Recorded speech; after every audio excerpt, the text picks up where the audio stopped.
Alright, it's been a while, but we got that top tier spice. We got branded Despia, with my own little mix into it, of course. So starting off, we have triple Aliber. Aliber probably being the best normal summon in the deck, being able to get you any branded spell or trap that you're going to need between Lost, Fusion, your field card, any of your traps. Pretty much any utility piece you're going to need to keep going, he's going to get it for you. While he is also engrave, if a fusion monster leaves the field by an opponent's effect, so I believe, let me double check that. Yes, because of an opponent's card effect. You can target any one monster your opponent controls, shut off its effects, and then special summon it. Keep in mind, all the Despias do a hard once effect per turn. So if you do his graveyard summon, you can't do the summon search effect. 2 tragedy, arguably you can play 3. Throughout my time with the deck, I feel like 2 is the perfect ratio.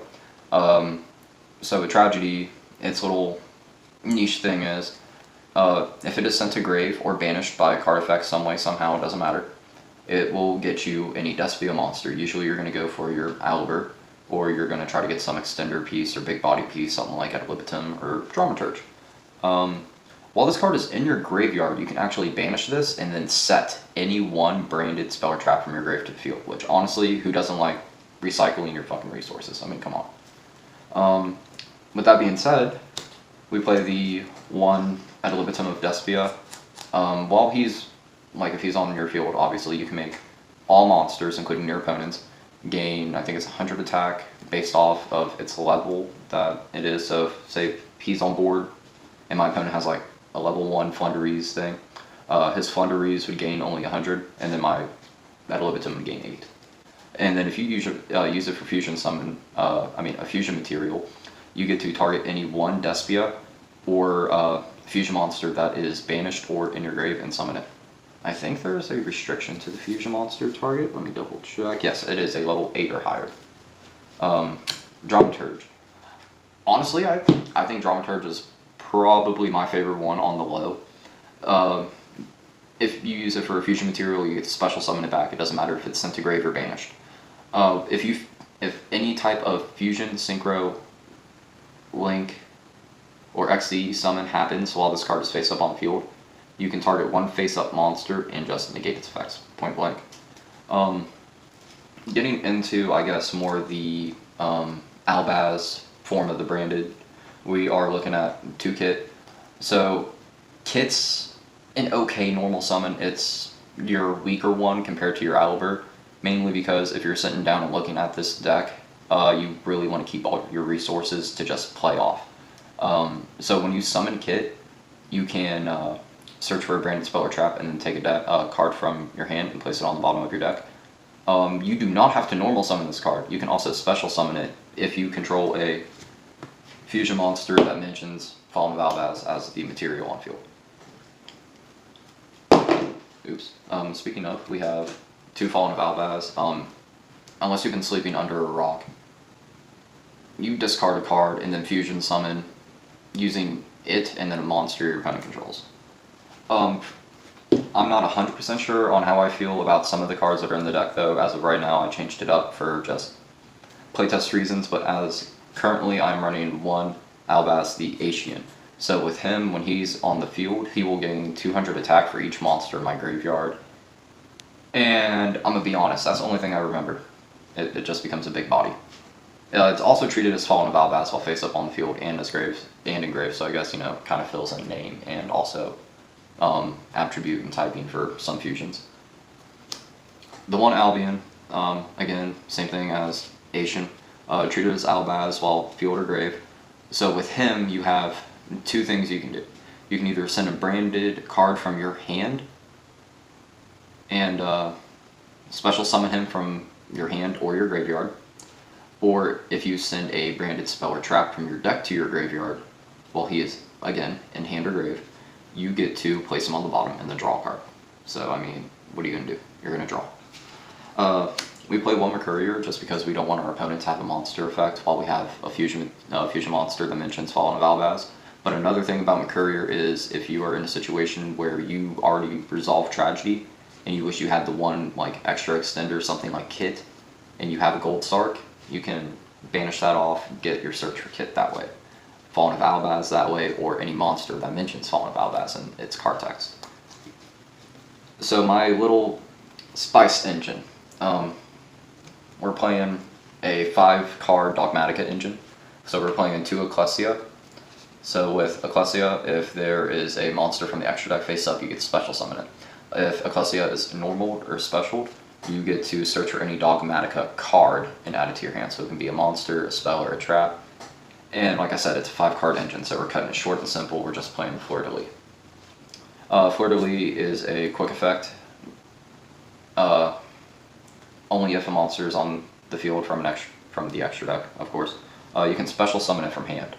If you control a Dogmatica at the time when you activate the effect in hand, then as you resolve to summon, you get to negate any one monster on your opponent's side of the field, non-targeting. This is a little gimmick card I've been playing. So we've been playing her. I can never pronounce her name correctly, so I'm not even going to try.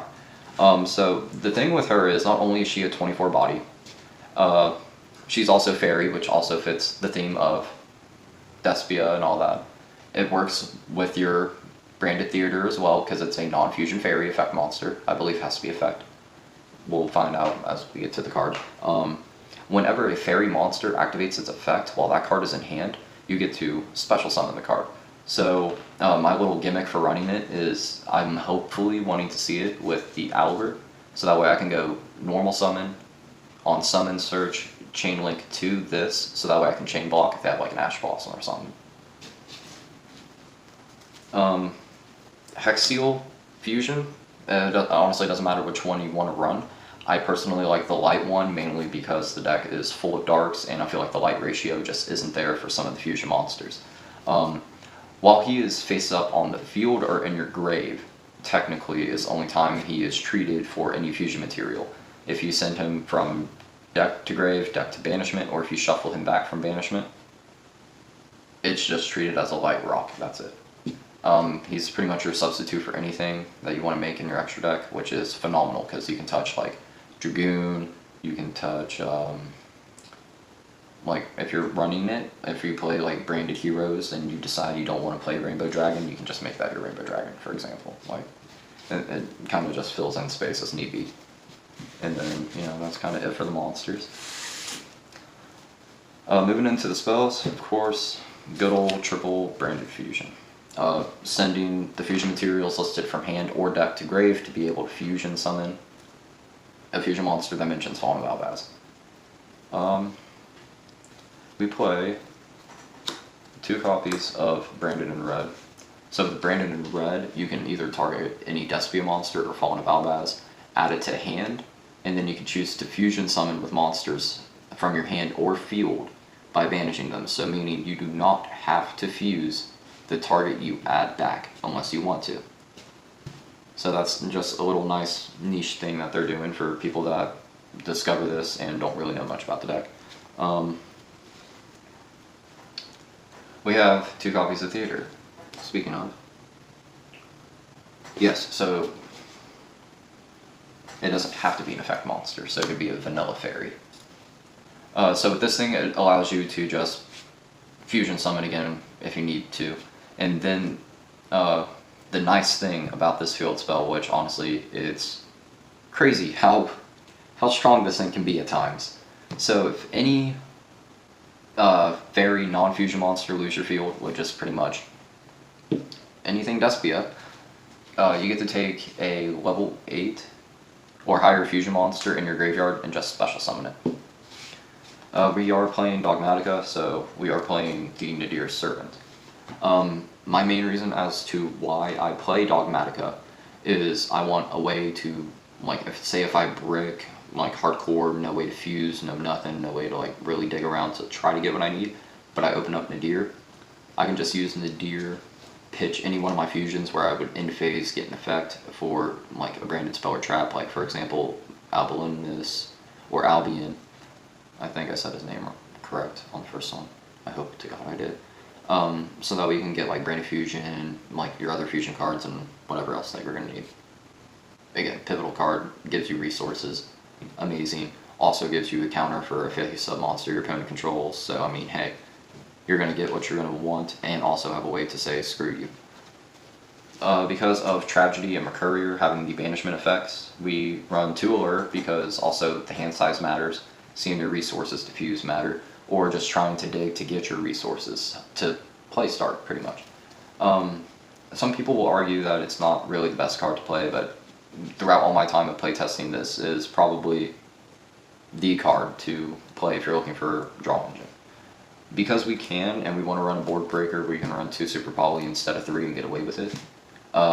Mainly being, say, like if your opponent stops your 1 normal summon for you to even start up would be an Aliber, or say if they go on and then you normal summon Albaz and try to attempt to fuse off with their board and say they negate, or attempt to negate, you can just chain and then still break the board anyway and make what you're going to make. Board breakers, Dark Ruler. We don't like our opponent having card effects. We don't like negates. No. Terraforming. We want to see our field card. We want to fuse. We want to keep board presence. Branded Lost. So, here's the thing with this. So, if I were to have this up and then play Branded Fusion, you can negate the Branded Fusion. But if I were, like, Branded Fusion were to be good, and say if I were to go into Albion, then that is the window of you cannot play anything in response. So it's pretty much your meltdown for the deck. On top of it being a meltdown, whenever you fusion summon, so you can do it at any given point throughout your combo, really, because your opponent still can't activate because it will be within the same summon window of fusion monster. You can search for any monster that mentions Fallen of Albaz or Fallen of Albaz himself. More staples, yay. Foolish, we want to see Tragedy. Goldsark, we want to see Tragedy, we want to see Mercurier. Polymerization, another generic way to fuse, plus we run Chimera. Another niche way to try to get your plays going on, besides using ad libitum, like for example, to bring your Aliber and get the search, you can actually use the Brand of Banishment to summon out and get the search that way, and you can hold back the ad libitum for later on play. And because we don't want our opponent to play anything from their extra deck, we play the Branded Retribution to either tribute 1 from field or take 2 from my my graveyard that I mentioned, Fallen of Albaz, and put them into the extra deck to negate and destroy the activation. But this is also another cycle card, because then you can, not in the same turn you activate this card, but on the next turn you can banish it, and then take any of your branded spells or traps and just add it back to your hand. I can justify playing this at 2, but currently right now I'm just going to play the 1 and then keep my 2nd as a sideboard option. The thing I've been waiting to crack into is this freaking extra deck, my lord. The time I've spent to build this thing. So we have 2 copies of Masquerades. Anytime your opponent activates anything, monster effects, activates a spell, trap, whatever, they mandatorily have to pay 600. As a non-activated, it's just your opponent's going to be burning themselves to death. We play the 1 Koi Artist because, depending on the hand, if your opponent really wants to be that guy and not let you really try to dig into Aliber, this is pretty much going to force you into getting the Aliber. But not only that, it will also give you control throughout your opponent's turn and your turn, because you can make anything that isn't a level 8 or higher fusion monster go all the way down to 0 attack. I really like this card because I see it as a turn 2 follow-up OTK or a turn 1 setup, like if I know my matchup, you know, just to screw them over. But I'm going to definitely play the 1 copy of Despia and Priscinian. So with this, whenever you destroy an opponent's monster by battle, and I believe it has to touch grave. No, it just has to destroy an opponent's monster by battle. I can inflict damage to my opponent equal to the attack based off, I mean not the attack, but the attack or the defense based off of whichever one is higher. And then as a main phase quick effect, I can take any Fusion, Synchro, Link, or XZ out of my opponent's graveyard and choose to banish it or special summon it to my side of the field. And I mentioned it earlier, so I might as well show it off. We got Guardian Chimera. So with him, you can only fusion summon him using monsters from both hand and field. So that's a little bit of a tricky situation to really be making that. You can make it off of Branded in Red as a quick effect to pop cards on your opponent's turn to screw him over type deal. And then while Polymerization is engraved, it's your opponent can't target it. So I mean, yeah. Move those over a little bit.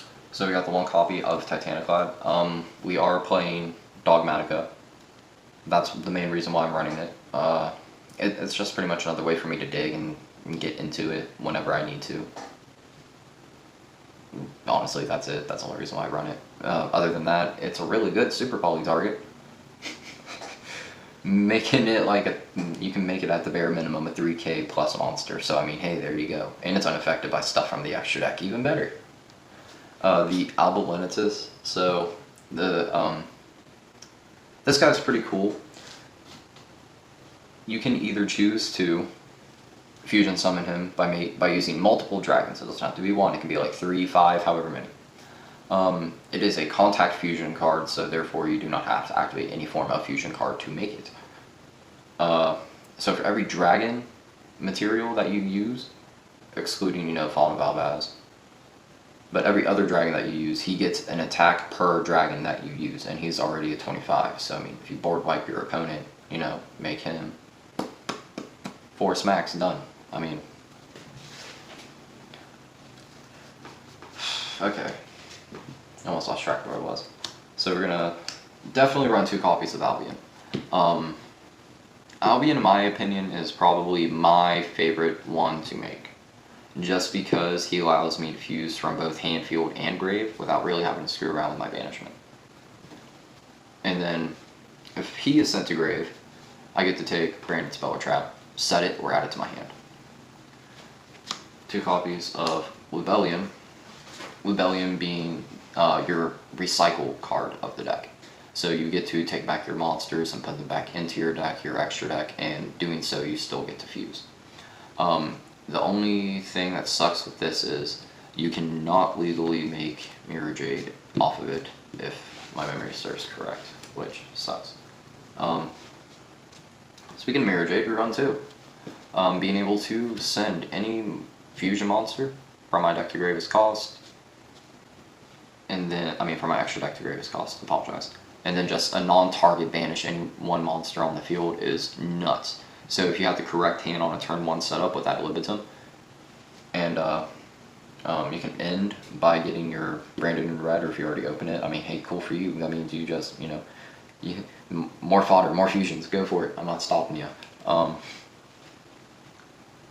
You can banish it, get an effect off, and then on your opponent's turn, Chimera, while also bringing back your Mirror Jade. So not only do you pop your opponent's cards, you also have the ability to banish on your opponent's turn, which is phenomenal. As staples, I guess, because, we run Super Poly, we need the 1 Super Poly target.